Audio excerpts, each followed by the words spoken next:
Hi, my name's DJ Clark. I'm a multimedia journalist and an educator based in Beijing. And in this session, we're going to talk about photography technique. And with me, I have Cédric Gerbehaye from Belgium. Can I just start with asking you to introduce yourself? Tell us a little bit about you and what you're doing right now. So I'm a documentary photographer and a member of Agence VU.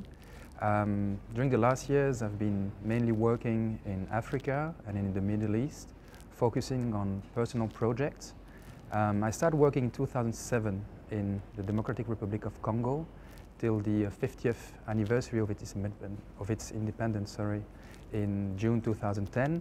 And then I switched on South Sudan and the moment that leads to the independence of South Sudan. And when you're doing a photography project, to you, what are the things that you're looking for in terms of setting up that project? What makes a great photography story? Well, first, there should be an interest. If you're not interested in the story you want to tell, it won't work.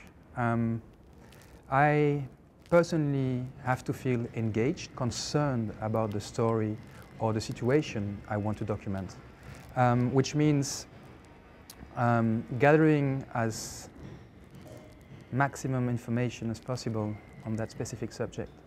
But what is important as well is also trying to find new ways of expressing that specific issue.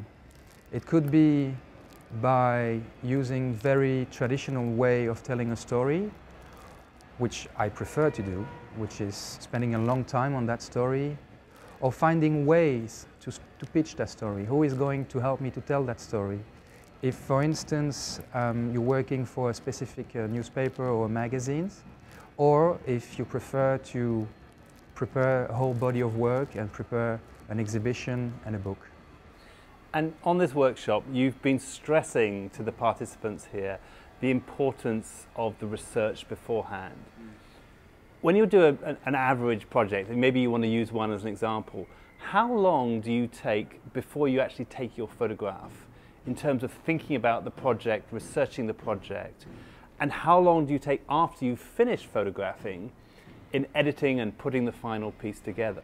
Well, I would say that 70% of the work of a documentary photographer or photojournalist nowadays is preparing a subject, trying to find the fundings, writing proposals, funding grants,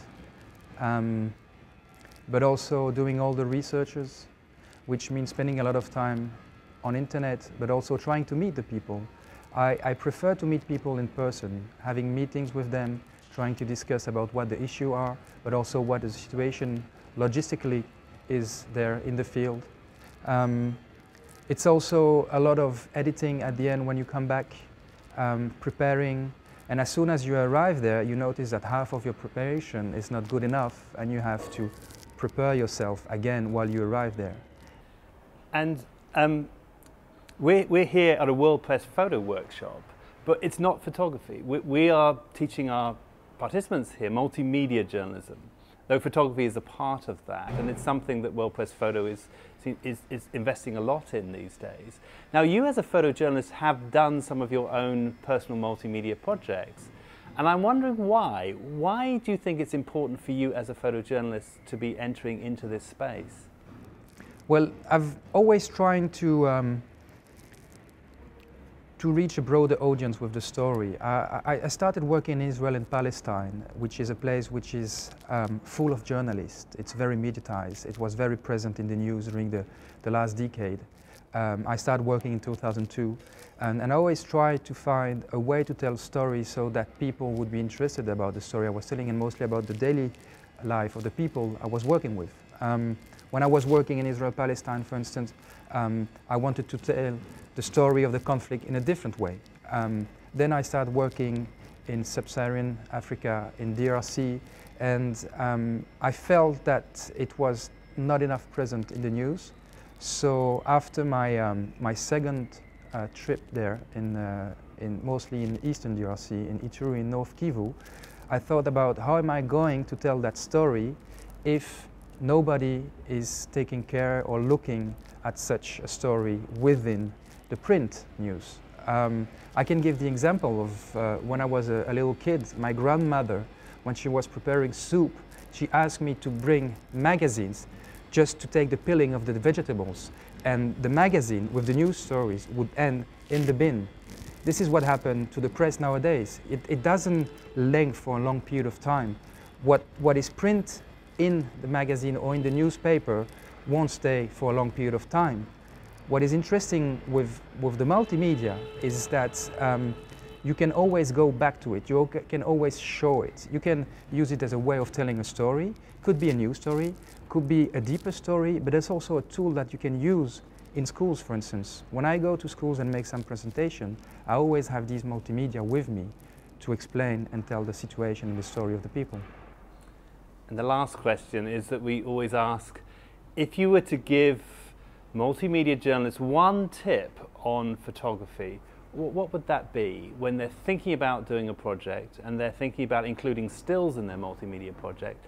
What one tip would you give them? Be patient. Be patient. It takes a long time.